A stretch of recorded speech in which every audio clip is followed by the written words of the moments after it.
never launch your perfect product. Always launch the imperfect product. If you think back to the iPad 1, it only became the product that it is after several iterations.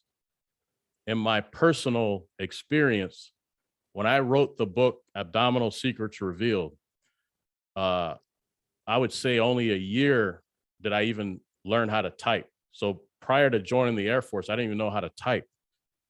I had to figure out how to type 30 words per minute to get through training.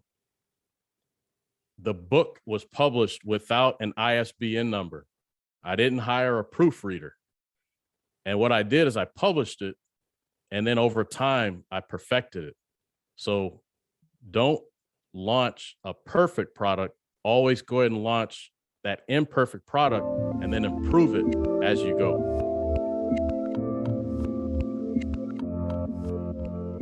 Hey everyone, this is Devin Miller here with another episode of The Inventive Journey. I'm your host, Devin Miller, the serial entrepreneur that's grown several startups into 7- and 8-figure businesses, as well as the founder and CEO of Miller IP Law, where I help startups and small businesses with their patents and trademarks. If you ever need help with yours, just go to strategymeeting.com, grab some time with us to chat, and we're always here to help.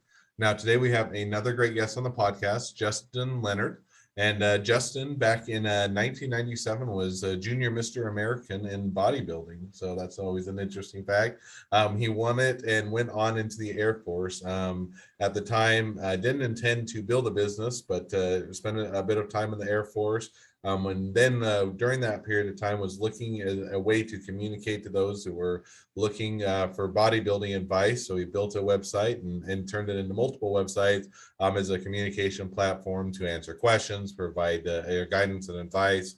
Also did a couple websites for that were for infomercial products and doing a bit of products and supplements there. Also started a supplements critics website, sold off a couple of the websites and exited those.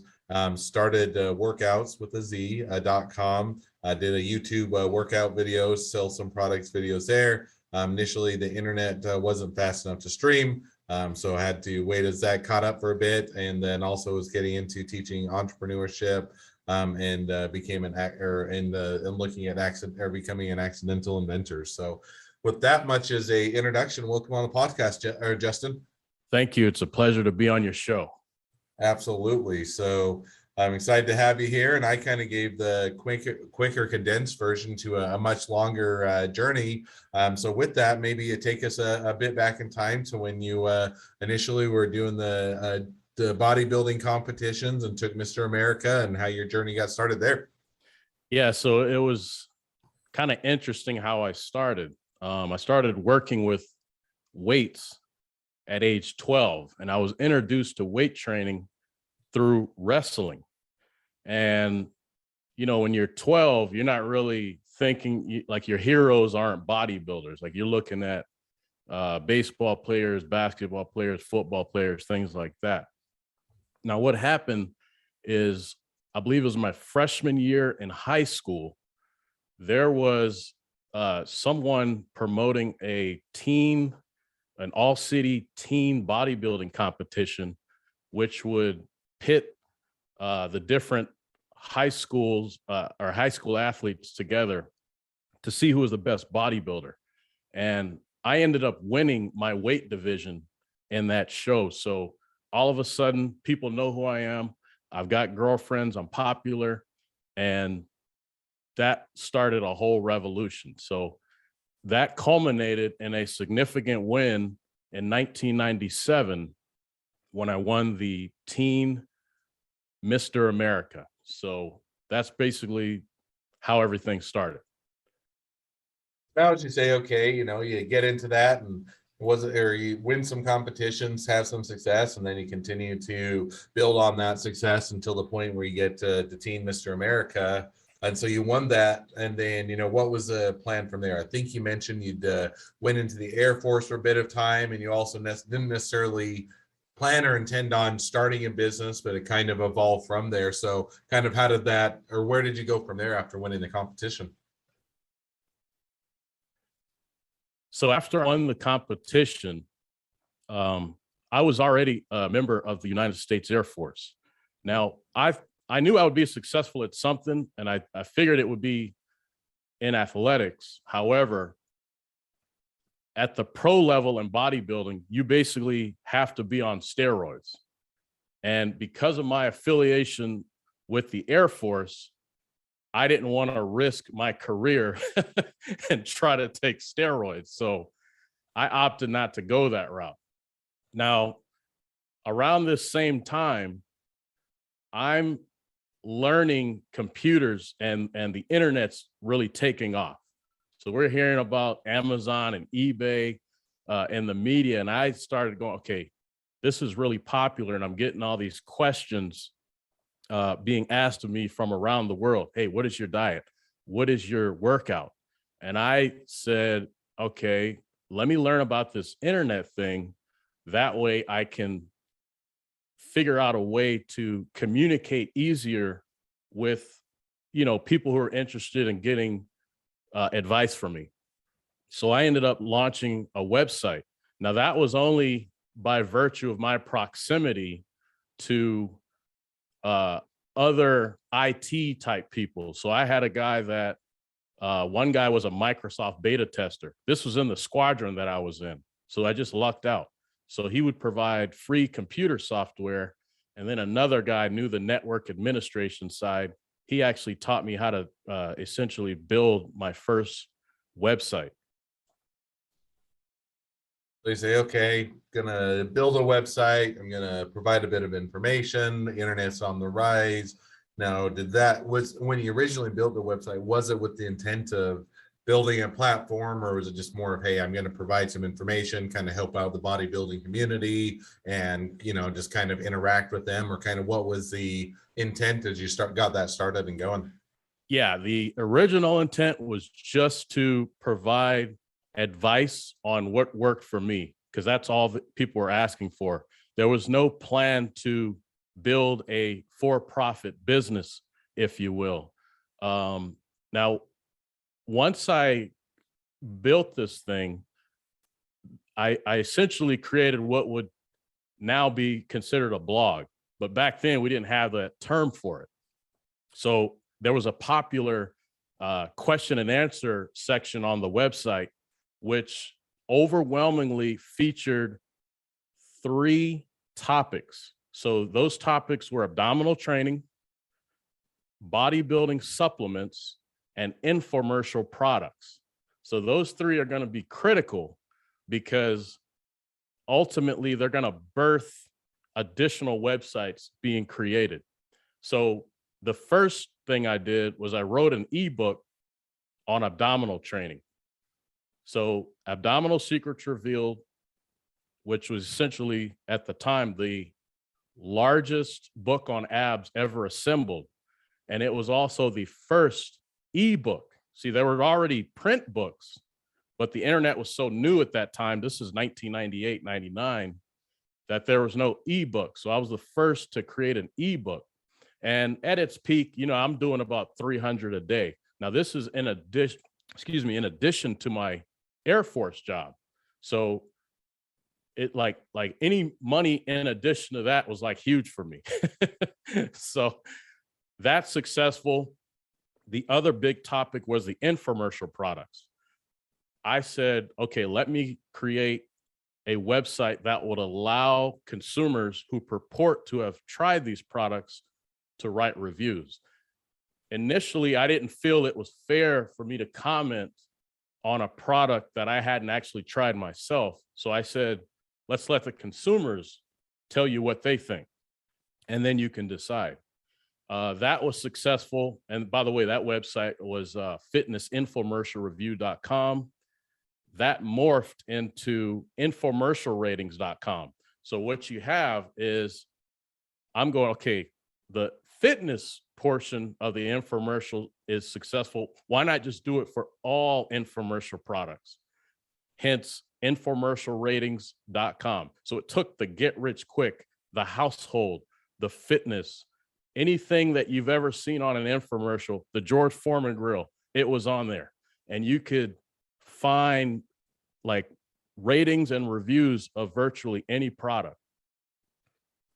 from that, around the same time, I also mentioned bodybuilding supplements were huge, and they still are, of course.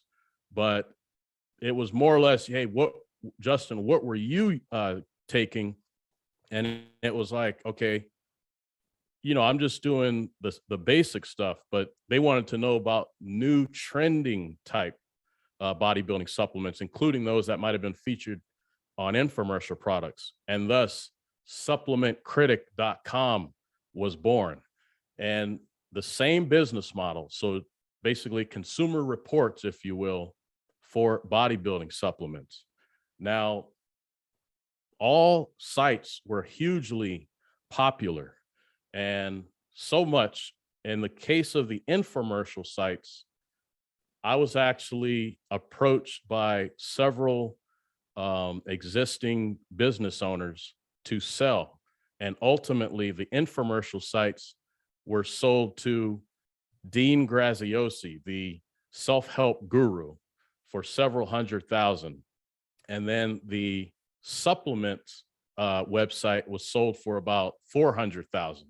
And this was all within a span of about, maybe a year and a half. So that was an amazing accomplishment because I was able to ultimately create the website that I really wanted in workouts.com, which is spelled with the Z. And workouts.com was basically, we demonstrate the products. We demonstrate exercises, but we feature and sell the products featured in the videos. So this was pretty much the first website of its kind because previously the internet wasn't fast enough. And what you had was like YouTube, when it came out, it wasn't powerful enough. So we actually had to design our own media player. If you recall, when YouTube first came out, the longest video you can upload was about 1 minute and 30 seconds. We were able to top that fairly easy. Now, this was before Google acquired YouTube for a large sum. And, we kind of knew that it was going to turn into something a lot bigger. But at the time, just an interesting tidbit, their media player was not powerful enough for what we were able to create. So, yeah. Now you say, okay, a lot of opportunity, things are, coming to, coming together, and you're able to do the reviews and the critiques of these type of products. You're building a bit of, following and presence. And now as you're doing all of these things and kind of going through all those other options and those possibilities, kind of what was the plan, or kind of what did you do next? Was continuing to bifurcate the different type of websites, or was it continuing to build on the videos, or shifting over to YouTube at some point, or kind of where did you continue to build out? What happened was the workouts.com project was very successful, and it had a lot of traction and it had a lot of media exposure. So there was really nothing I've ever created I did with the intent to sell. The possibility was always there, but I never actually looked to sell it. I just always wanted to provide something that people needed.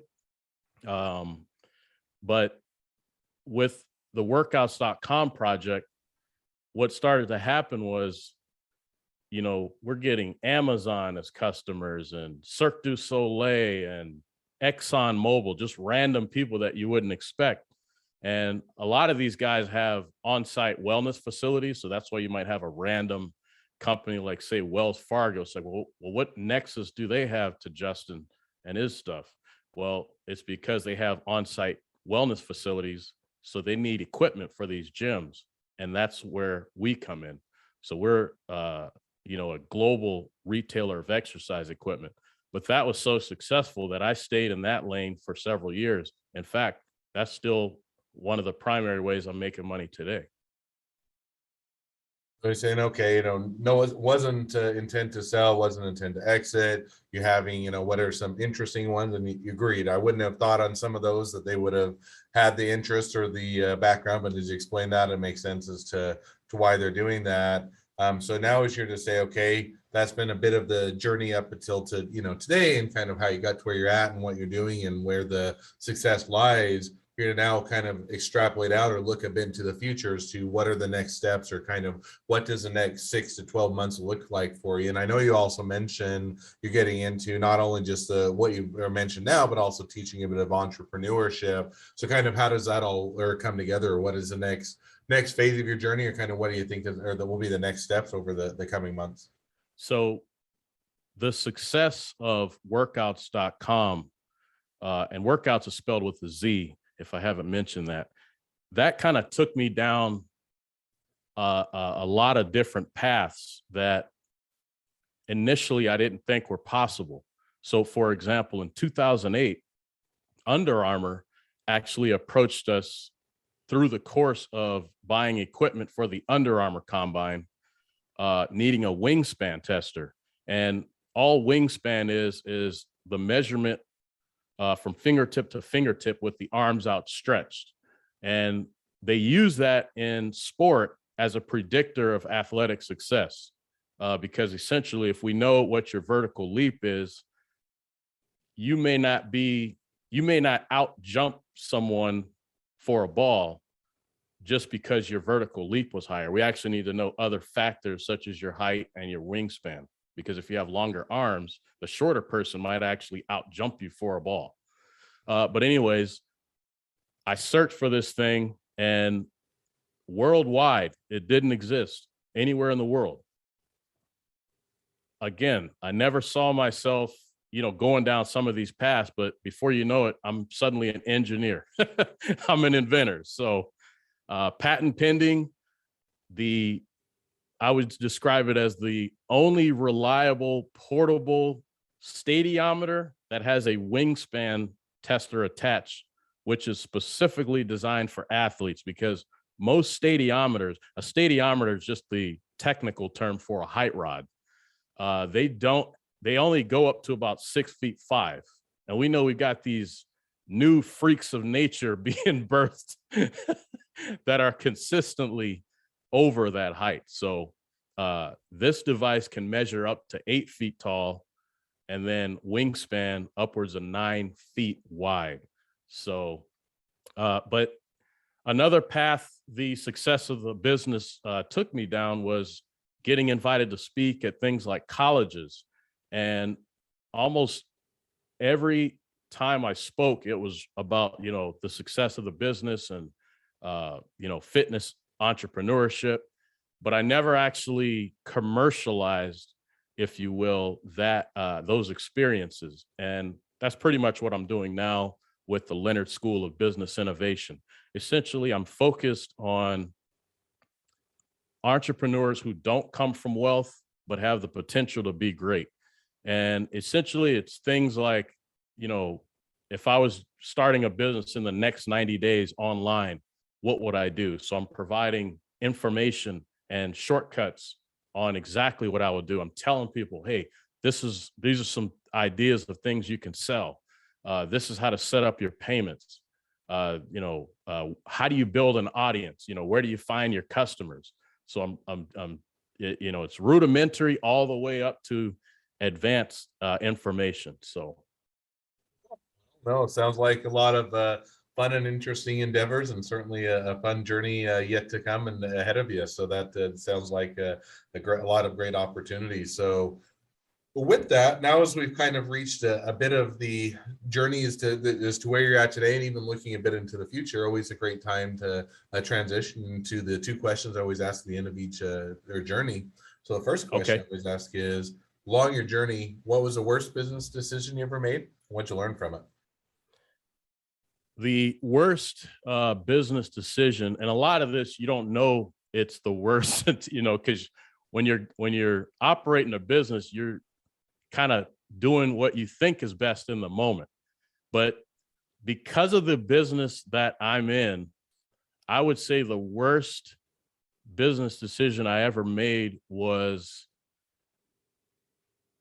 not hiring a salesperson, which unfortunately created an over dependence on like advertising. And that's not a good long-term strategy. In a perfect world, you would have a salesperson that kind of offsets any underperforming advertising spend. But what we were doing was just kind of over relying on, Google ads, for example. I think I was spending about 70,000 a year. Now, the only reason that didn't hurt us is because the core business revenues always kept going up. The industry that I'm in, the likelihood or the probability of somebody ordering multiple times is very high. If you're a personal trainer, if you're a physical therapist, if you're a sports team, you're probably going to be buying from us again. So there were certain things, that were in effect that essentially save the business, because otherwise, when your ad spend stops converting or doesn't convert as it once did, you can find yourself a statistic. So that's probably the worst business decision I made.